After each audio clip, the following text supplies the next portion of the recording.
Bonjour à toutes et à tous, moi c'est Salomé et aujourd'hui j'ai décidé de faire une petite interview à Alice pour en savoir plus sur son métier, sur les coulisses d'AP Coaching. Donc je vous laisse avec la première question et toutes les autres. Bonne vidéo. Est-ce que tes parents ils t'ont encouragé quand tu leur as dit que tu voulais être coach de vie? Qu'est-ce que tu entends par encourager? Est-ce qu'ils étaient derrière toi? Est-ce qu'ils disaient que c'était une bonne idée? Est-ce que... Alors en termes d'idées, oui en fait moi j'ai mis du temps à savoir ce que je voulais faire et comment utiliser mes anciennes compétences d'éducateur spécialisé du coup autrement. Même à un moment je m'étais dit, suite à un bilan de compétences, est-ce que je change complètement de voie ou tout ça. Finalement en fait c'est venu assez naturellement. D'ailleurs les gens qui viennent nous voir pour de la reconversion pro, c'est marrant. Souvent c'est ça, c'est qu'est-ce que vous faites naturellement. On n'imagine même pas qu'on peut monétiser entre guillemets un savoir qui nous permet, qui nous paraît assez simple, on va dire ça comme ça. Et le jour où je l'ai annoncé, que ce soit à mes parents ou reste à des proches ou à des amis, c'est vrai que tout le monde m'a dit en fait ah bah oui, c'est normal, c'est ce que tu as toujours fait. En fait, donc du coup, ouais, ça n'a pas été une surprise. Après, encourager au point peut-être de prendre des nouvelles, savoir où j'en suis, enfin voilà, pas spécialement, après c'est pas dans leur tempérament. Ouais.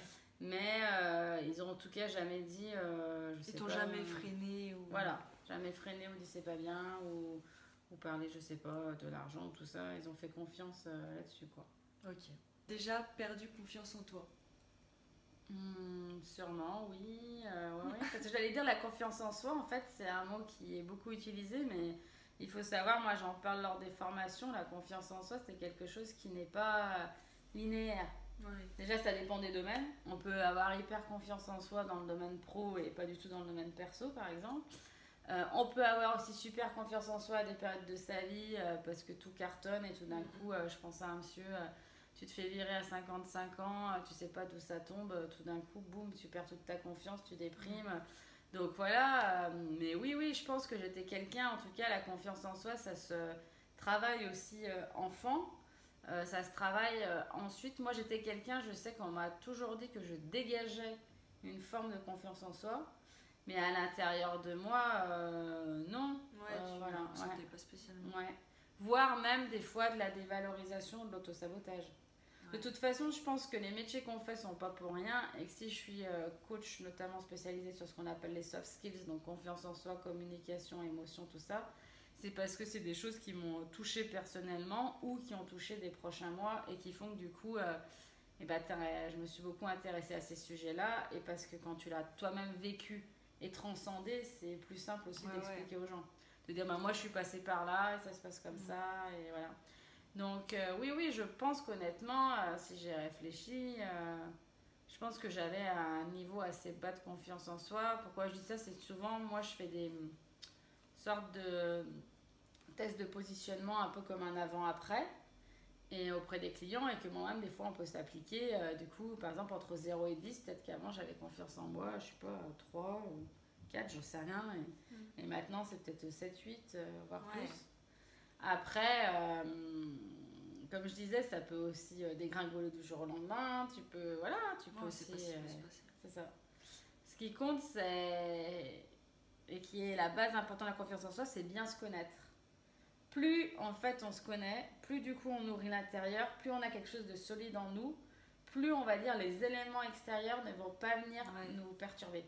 C'est-à-dire que n'importe quoi, vous montez une affaire ou vous avez un projet ou peu importe et vous rencontrez malheureusement que des noms ou des mauvaises nouvelles, ça peut affecter la confiance en soi.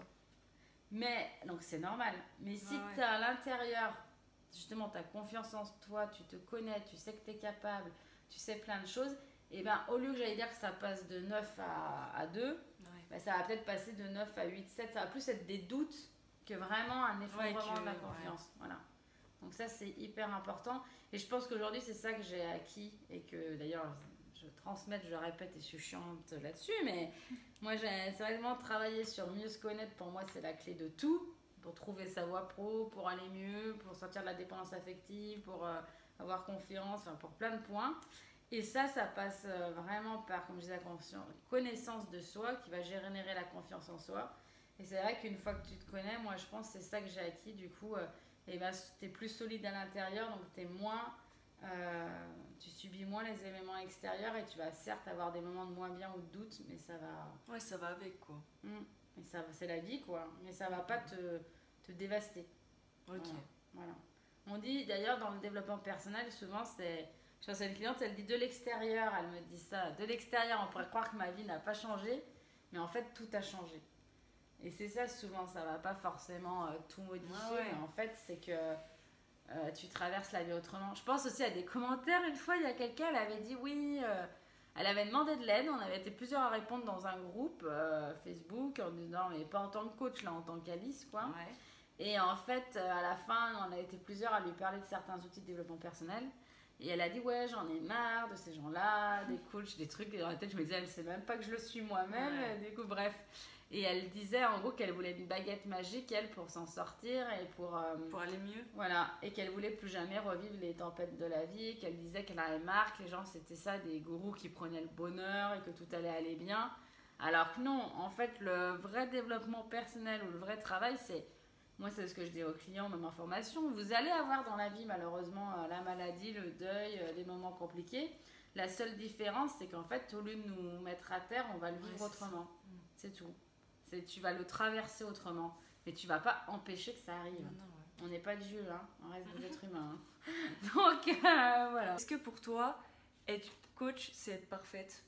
Non. Ça, c'est sûr que non. Hein. Ce serait trop beau pour être vrai. On tend à la perfection, on va dire. Non, non, dans le sens que être coach, c'est être un être humain. Et être humain, je pense que pour moi, une des missions de l'humain, c'est d'évoluer, d'essayer toujours d'être la meilleure version de soi-même et donc de progresser. Mais voilà, être coach, c'est être une partie de soi. C'est-à-dire que ça reste un métier, ça reste quelque chose qui nous définit, mais déjà, on peut être coach aujourd'hui et plus coach demain. Voilà, ça peut s'arrêter. Être parfaite, non. La perfection n'existe pas, même si c'est difficile, ou la seule chose parfaite, c'est l'imperfection. Non, par contre, effectivement, essayer comme je disais, la meilleure version de soi. Ouais. Donner le meilleur. C'est ça. Appliquer, bien entendu, ce que j'enseigne aux gens. Je veux dire, continuer moi-même. J'ai eu la chance de trouver, du coup, de devenir libre, heureuse et de mener une vie voilà, qui, effectivement, à 80% est pleine de joie. Et c'est normal dans la vie, il y a des moments où c'est l'orage. Mais effectivement, non, mais vous inquiétez pas, on continue. C'est qu'elle a vu apparaître un truc sur le téléphone, mais ça, c'est bon, ça va bien se passer. Mais je disais, oui, il y a des fois, du coup, il y a l'orage ou autre chose. Et voilà, donc être parfaite, non. Par contre, appliquer ce qu'on dit, continuer à garder une ligne de conduite. Parce que comme je dis aux gens, moi, je transmets ce que j'ai appris. Donc à la fois mon métier d'éduc, mais aussi après en termes personnels. C'est-à-dire, j'ai trouvé ma voie, j'ai trouvé quelque chose qui me rend heureuse. Et je sais aujourd'hui comment on fait pour garder ce bonheur. Mais malgré tout, comme je dis aux clients, c'est comme, je reviens à la perte de poids, je sais pas pourquoi, je fais souvent des similitudes avec ça. Mais après, les gens qui ont maigri, ok, mais après, il y a une phase de stabilisation. Et là, c'est la même chose, c'est que, ok, tu peux avoir compris comment on devient libre et heureux, tu peux te dire, vas-y, je le suis devenu, mais maintenant, comment je le reste? Et ça, moi, je suis plus, du coup, dans cette phase-là de vigilance, de veille, et des moments, justement, où je me dis, tiens, là, ça va pas, je suis triste, ou je prends plus de plaisir à ce que je fais, tiens, je redirige les choses. Donc, être coach, non, ce n'est pas être parfaite, même si on peut nous mettre la pression en disant, mais ça, tu devrais parce que faire, ou tu sais, ou pourquoi tu fais ci, parce que pourtant, tu es coach. Ouh là là, je reste un être humain, il y a des jours, tu es fatigué, il y a des jours, t'en peux plus, il y a des personnes aussi, quand ça touche nos proches, parents, fratries, où on a beaucoup plus les émotions à fleur de peau. Voilà. Des fois, il y a plein de facteurs qui font que non, on ne peut pas être 100% parfait. Tu peux nous dire 2 défauts et 2 qualités te concernant? Alors, oui. Je pense que peut-être une de mes... J'allais dire souvent nos qualités sont nos défauts et inversement, ça dépend, c'est les deux côtés de la même pièce. Je pense ma très grande qualité... Je suis en train de réfléchir à laquelle pour vraiment est prédominante, mais je dirais la grande capacité d'écoute et d'empathie et de bienveillance. Enfin, pour moi, ça fait partie de la même chose, mais c'est vrai que je pense que je suis, comment dire, pleinement là pour les gens quand ils me parlent. Donc, c'est-à-dire que je suis disponible émotionnellement, tout ça. Dans ma tête, il n'y a rien qui se met en place en train de projeter, de juger, de je sais pas quoi. Je suis juste là. Et je crois que ça, c'est une énorme qualité d'être pleinement dans l'instant présent avec l'autre. Des fois, de l'écouter. Ouais.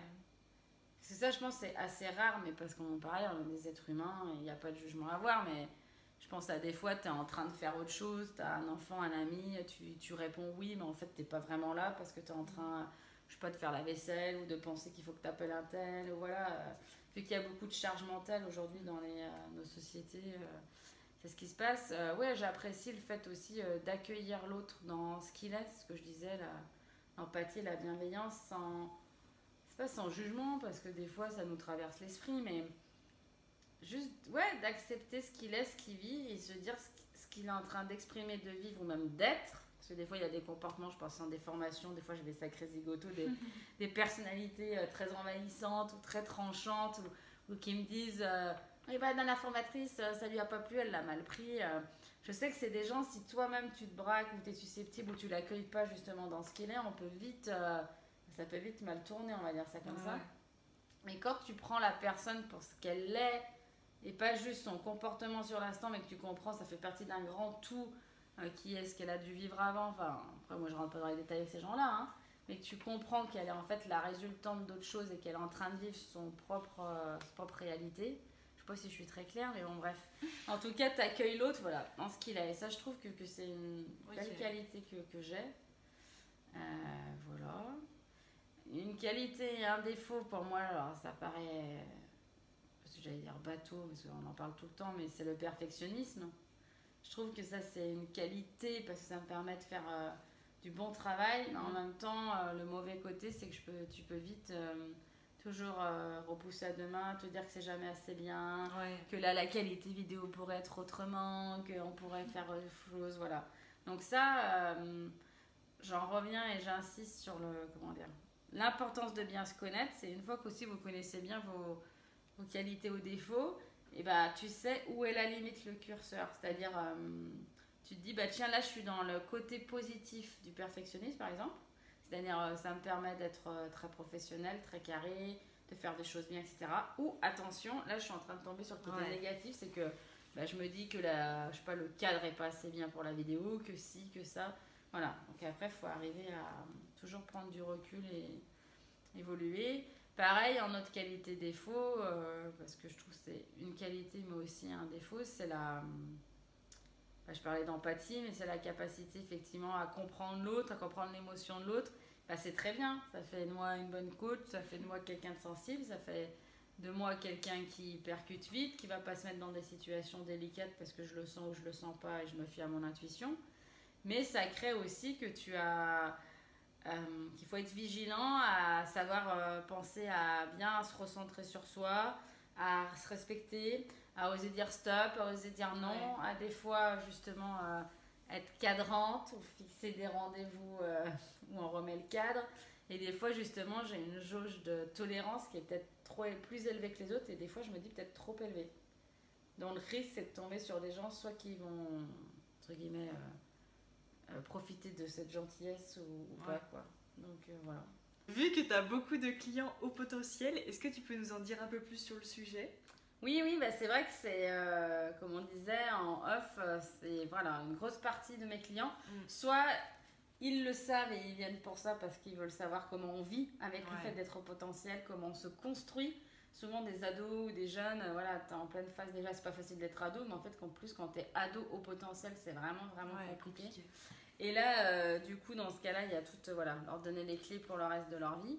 Et j'ai pas mal de gens aussi qui viennent pour d'autres choses, comme je te disais, des fois, justement, dans mon cerveau, ça va vite, où j'arrive pas à gérer mes pensées, mes émotions. Et en fait, je me rends compte assez rapidement que c'est des hauts potentiels adultes, mais qu'en fait, ils le savent pas. C'est ça, qu'ils sont pas au courant. Alors, comme je disais, c'est pas à moi de poser un diagnostic, hein, c'est plutôt à travers des vidéos, des choses où ils se reconnaissent et où eux-mêmes, ils vont faire le choix après d'aller plus loin ou pas.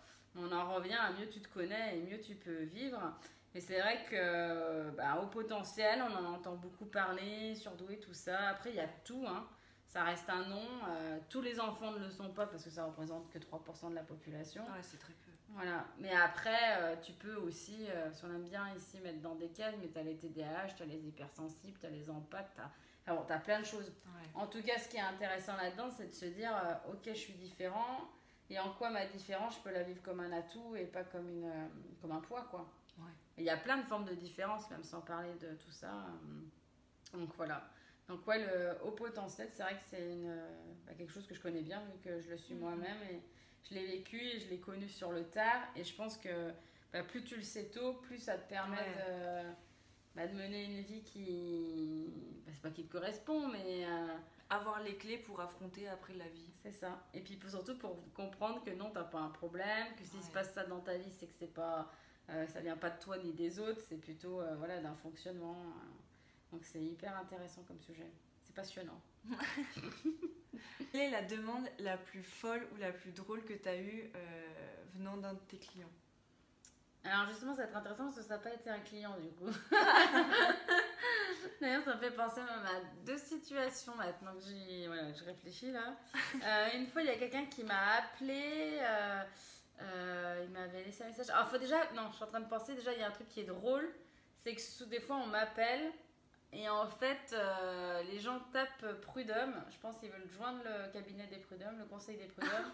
Et du coup, c'est moi qui les appelle. Donc, quand je vois que c'est des demandes, souvent je leur dis écoutez, non. Vous n'êtes pas au bon endroit. C'est ça. C'est vu que du coup, je suis répertoriée. Donc, ça, déjà, c'est assez drôle. Et sinon, en termes vraiment, on va dire, de coaching pur, je me souviens une fois d'un monsieur qui m'avait contacté par rapport à. Il y avait un problème de confiance en lui. Il voulait reprendre confiance, je suis en train de penser, mais il cherchait aussi quelqu'un pour l'aider, notamment en termes de confiance dans la manière de s'habiller, de tout ça. Et puis après, il m'a dit qu'il était aussi bipolaire. Il y avait pas mal de choses. Et en fait, en discutant, je me dis, mais ça colle pas. En tout cas, c'est pas moi, je pourrais pas l'aider. Puis il y a pas mal de choses. Et puis. Moi j'aime bien, comment dire, ça me fait penser à un deuxième cas que je vais te raconter après, mais c'est vrai que j'aime bien aussi bien redonner le cadre pour que les gens bien comprennent ce que je fais. Donc effectivement les temps d'échange, comme je disais, sont toujours hyper importants. Ça me permet de bien de regarder quel est le besoin de la personne, voir si je peux y répondre ou pas. Et puis en échangeant, je me disais mais il y a un truc qui est pas net, et puis surtout il serait plus à réorienter vers quelqu'un en conseiller en image qu'autre chose. Du coup c'était la confiance en soi, ok, mais après quand je lui dis mais moi du coup je fonctionne... je vous rappelle le cadre, c'est en visio, il y a des exercices, tatati, tatata. Et puis je lui dis, mais en fait, pour vous, c'est quoi un coach? Enfin, vous attendez quoi? Et ben, c'est comme à la télé. Ah, lui, c'est-à-dire, c'est quoi comme à la télé? Voilà, donc avec cette image-là, je dis, voilà. Puis j'ai dit, mais en plus, quand vous me parlez de vêtements, tout ça, vous vous attendez à quoi? Vous vous attendez à qu'on prenne rendez-vous et qu'on aille ensemble. Enfin, voilà. Il me dit oui, qu'on aille faire les magasins, que tout ça. Et là je lui ai dit après bon, je reste toujours très professionnelle, mais à l'intérieur de moi je me suis rendu compte que ça correspondait pas, que est-ce qu'en plus il cherchait une coach ou quelqu'un d'autre, un autre type de relation, on va dire ça comme ça. Et du coup c'est vrai que c'est quelqu'un que là j'ai réorienté plutôt vers conseiller en image, parce qu'au final de ce qu'il me disait en tout cas en termes de ses besoins ça correspondait plus. Et puis de deux aussi m'a permis de réexpliquer qu'est-ce que c'était que le coaching, le reste, et puis que s'il cherche vraiment quelqu'un qui l'accompagne physiquement, honnêtement je suis même pas sûre, c'est ce que je lui dis, que mes frères et consoeurs le fassent. Et de deux, même si ça se fait, c'est peut-être comme se payer un coach sportif particulier, je pense que c'est des prestations d'un certain montant, hein. Donc voilà, je pense à ça. Et je pense aussi une fois à un appel qu'on a eu, c'était trop rigolo, je dis parce qu'en fait j'étais dans la voiture à ce moment-là. Bon, moi je décroche et c'était quelqu'un, et je crois que c'était aussi la confiance en soi. Et en fait en discutant, il me disait parlez plus fort, j'entends pas. Il m'a dit qu'il avait 80 ans. Ah ouais. Et puis donc déjà avec l'âge, après il n'y a pas d'âge pour prendre confiance en soi, tout ça. Ouais, c'est clair. Mais voilà, et du coup, en fait en échangeant, quand je vais bien pareil avec ces gens-là, je redéfinis toujours bien les modalités claires, nettes et précises. Là voilà, ils disent je sais plus, ça correspond plus. Et pour être honnête, c'est rigolo parce que du coup, c'est vrai que moi, une fois, j'ai eu un article dans le journal et après, j'ai eu des appels un peu étonnants. Et je sais qu'aussi, je pense qu'il y a quand même des fois des gens qui sont à la recherche, pas forcément d'une coach, mais d'un compagne de vie ou autre chose. Et des fois qui peut-être contactent. Voilà. Une fois, j'ai eu un gars qui m'a demandé si je faisais des massages. Voilà. Ah ouais. Donc j'avoue, souvent, des fois, quand c'est des hommes, voilà, tu dis, bon, tu gères si c'est vraiment des vrais clients ou si c'est des gens qui cherchent autre chose. Et voilà, c'est des petites histoires rigolotes comme ça.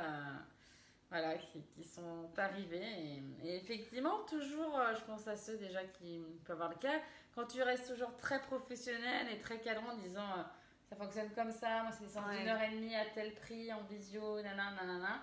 En fait, tu remets le 4, la personne, elle se rend compte qu'elle a affaire à... C'est parce qu'elle cherche quoi. Voilà, exactement. Quelles sont les demandes que tu as le plus? Les demandes que j'ai le plus, je dirais qu'il y a les gens qui viennent pour des questions de confiance en soi, ou le pendant, c'est de dépendance affective, donc de sortir de la dépendance affective. Deuxième chose, des gens qui viennent pour de la reconversion professionnelle.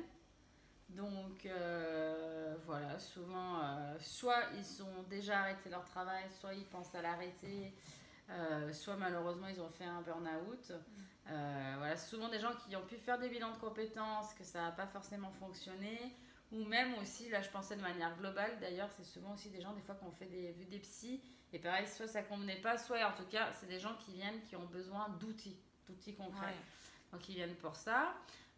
Troisièmement, j'ai aussi pas mal de monde qui viennent pour des compétences parentales, c'est-à-dire qu'ils rencontrent des difficultés avec leurs enfants, etc. Voilà, ça je pense aussi c'est lié beaucoup à mon passé d'EduxP. Et puis quatrième, et je pense qu'après voilà, ça sera tout, c'est les gens, tout ce qui est gestion émotionnelle. Souvent on me dit ça tourne dans mon cerveau, j'arrive pas à gérer, je pense à plein de choses, je sais pas vers où aller, ça déborde, ça fuse, voilà. Ça c'est une demande que j'ai aussi beaucoup. Ok. Ouais, c'est très diversifié quand même. Oui, donc confiance en soi, reconversion professionnelle, gestion des émotions et compétences parentales. Très bien. Tu sens directement ce que les clients ont besoin quand ils viennent te voir ou pas? Alors, honnêtement, oui, j'allais dire même, je sens tout, enfin tout dans le sens. Je sens beaucoup de choses. Je fais des formations sur les émotions et il y a ce qu'on appelle être empathe. Moi, j'en suis une, c'est-à-dire que je ressens beaucoup les choses. Je vais rentrer dans une pièce, je vais sentir des choses, etc., etc. Donc, j'avoue que ça aide pour la détection des besoins de quelqu'un. Après, je vais plutôt sentir, je dirais pas le besoin, parce qu'en fait, souvent, moi, ce que je propose aux gens, c'est en fait, souvent ils le prennent en ligne ou ils m'appellent. Mais en fait, on sait que la première fois qu'on se voit, on fait ce que j'appelle une séance découverte, c'est-à-dire on prend 30 minutes au téléphone, ce qui me permet, moi, déjà, c'est très important de voir si le feeling passe, voir si ma méthode, réexpliquer bien comment je fonctionne et voir si ça convient aussi à la personne. Parce qu'il y a des gens qui n'ont pas envie de parler, il y a des gens qui n'ont pas envie de passer à l'action, d'avoir des outils, de faire des exercices. Il y en a, voilà, donc il faut bien qu'on soit au clair, les modalités pratico-pratiques, financières, tout ça, la visio, enfin voilà. Et puis justement, ça permet aussi de demander à la personne exactement quel est son objectif. Donc, est-ce que je sens directement le besoin je sais pas si je peux le formuler comme ça, c'est-à-dire si la personne me dit rien, je suis pas voyante, je vais pas dire vous venez pour telle raison ou tel objectif. Par contre, dès que la personne commence à parler, dans mon cerveau, je pense à une, ça me dit ah tiens, ouais putain, peut-être qu'elle a vécu le syndrome du jumeau perdu, vu ce qu'elle me raconte. Ah, peut-être que cette personne-là, à l'inverse, après ça fuse. Voilà, et c'est plutôt qu'en fait, je détecte plutôt la réponse aux besoins très très rapidement. Et du coup, cette réponse aux besoins m'amène sur des pistes. Parce que moi, l'idée, c'est pas de dire à la personne, de poser un diagnostic, écoutez, je pense que vous êtes ça, vous avez vécu ça, ou ça va vous aider, tout ça. Moi, ce que j'aime bien faire, c'est je garde tout ça dans ma tête, je le note, et dans les exercices que je donne, c'est faites ça, ou regardez telle vidéo, répondez à tel truc, tel questionnaire, tout ça. Et de dire, qu'est-ce que vous en avez pensé, qu'est-ce que vous avez ressenti. Et souvent, c'est là où les gens me disent, ah, mais c'était pile poil, ou tout ça. Et là, tu te dis, bon... Ce qui compte, c'est que ça leur parle à eux et que c'est eux qui cheminent. Que si moi j'arrive en disant je pense que la réponse à votre besoin c'est ça, déjà tu biaises en fait la réponse. Parce que la personne elle se dit ah bah oui peut-être qu'elle a raison ou à l'inverse peut-être qu'elle a tort. Alors que si tu dis rien, tu laisses l'autre découvrir, et ben ça permet bah, que la personne, elle vive l'expérience à fond et que elle, la prise de conscience, elle soit démultipliée, quoi. C'est clair. Donc, ouais. Non, je dirais que plus, oui, je suis douée pour percevoir rapidement la réponse aux besoins. Et d'ailleurs, c'est là-dessus qu'est basée ma méthodologie, c'est proposer des outils à des besoins pour faire évoluer et apporter les solutions. C'est ça. Donc, voilà. Est-ce que ça t'est déjà arrivé de pas réussir à aider un client parce que sa demande était trop compliquée? Alors, je dirais ça m'est arrivé de pas réussir, mais pas forcément parce que la demande est trop compliquée. Ok, pour une autre il se passe plein de choses, ouais. Généralement, il faut savoir que quand les gens viennent me voir, moi j'ai une méthodologie qui est basée sur du coup un temps d'échange. Donc on va discuter. Donc là, il y a déjà des prises de conscience. Ouais. Et derrière, surtout, il y a des exercices qui sont envoyés. Et c'est le mix entre on discute, c'est bien, mais derrière, vous allez en fait faire des choses. Et le fait de faire des choses, ces gens-là, ça va leur procurer des émotions. Ils vont se dire, ça, j'avais pas pensé. Ils vont se découvrir. Ils vont lever des croyances. Bref, en fait, voilà, c'est comme dire, je sais pas, je veux mincir, mais en fait, on vous dit, bah, ce serait bien que vous mangiez tel truc, ou je sais pas, que vous arrêtiez, j'en sais rien, les féculents le soir, et que vous marchiez tous les jours un petit peu. Et ben en fait, si vous allez juste consulter et que la personne, elle vous donne les astuces, mais que vous ne les mettez pas en place, il n'y aura pas forcément de résultat. Okay. Donc en fait, quand je dirais pas arriver à aider, il y a ça déjà, il y a effectivement... Moi, j'ai une méthode qui est basée sur le langage et sur l'action. Et moi, je le vois, les personnes qui ont du mal à... Enfin, concrètement, qui me disent bah, j'ai pas pu les faire et que ça se répète, honnêtement, eh ben, ils ont beaucoup moins de résultats. Voire même à la fin, on peut se dire mais attends, je paye pour rien ou quoi que ce soit. Voilà. Moi, ma méthode, elle est basée comme ça et ça, je l'ai observé sur plein de fois. Après, c'est que ces gens-là, c'est ce que je leur dis, c'est pas grave, c'est qu'ils sont pas prêts. C'est-à-dire qu'il y a une difficulté à passer à l'action. C'est pour ça que c'est des personnes que je vais orienter peut-être vers quelque chose de moins mental, donc auprès de confrères ou de consoeurs qui vont passer notamment par exemple sur l'hypnose, donc ils vont peut-être commencer à débloquer des choses inconscientes qui vont après leur permettre de faire consciemment du passage à l'action, voilà. Donc ça c'est la première chose. Effectivement, des fois on n'arrive pas à avoir des résultats parce que tout simplement la personne se dit je suis prêt à avancer, mais en fait on se rend compte qu'elle n'est pas forcément prête. C'est dur de faire les exos et du coup forcément derrière il n'y a pas forcément les résultats. Deuxième chose, ça m'est déjà arrivé aussi, même moi, dès le début, de dire là, en fait, c'est des fois des thèmes où tu n'es pas forcément compétent déjà. Donc là, tu vois pareil, on réoriente vers des personnes. Et de trois aussi, des fois, des personnes qui ont besoin de faire un travail en premier. Je pense à quelqu'un qui avait vraiment besoin de faire un travail psy, voire presque psychiatrique. Et moi, je reste coach et pas psy. Donc là, pareil, j'ai réorienté d'abord sur ce premier travail-là, pour que moi je puisse intervenir dans un second lieu. Voilà, ouais. Effectivement, quand il n'y a pas les résultats, c'était quoi la fin de la phrase du coup? Je me souviens plus là. Je disais. Ça m'est déjà arrivé de pas arriver à aider un client. Ouais. Enfin, qu'il soit pas. Que ce soit trop compliqué. Mais ouais, souvent c'est. Pas aider, ça vient, soit en général tu le vois tout de suite. Parce qu'ils font pas les exercices. Ouais, mais encore une fois, ce serait trop facile en fait de dire ça vient d'eux, vous n'êtes pas bien, vous faites pas les exercices. C'est souvent que ça on le voit en fait, travailler un accompagnement, c'est que tu vas à la rencontre de l'autre, ils vont à la rencontre d'eux-mêmes.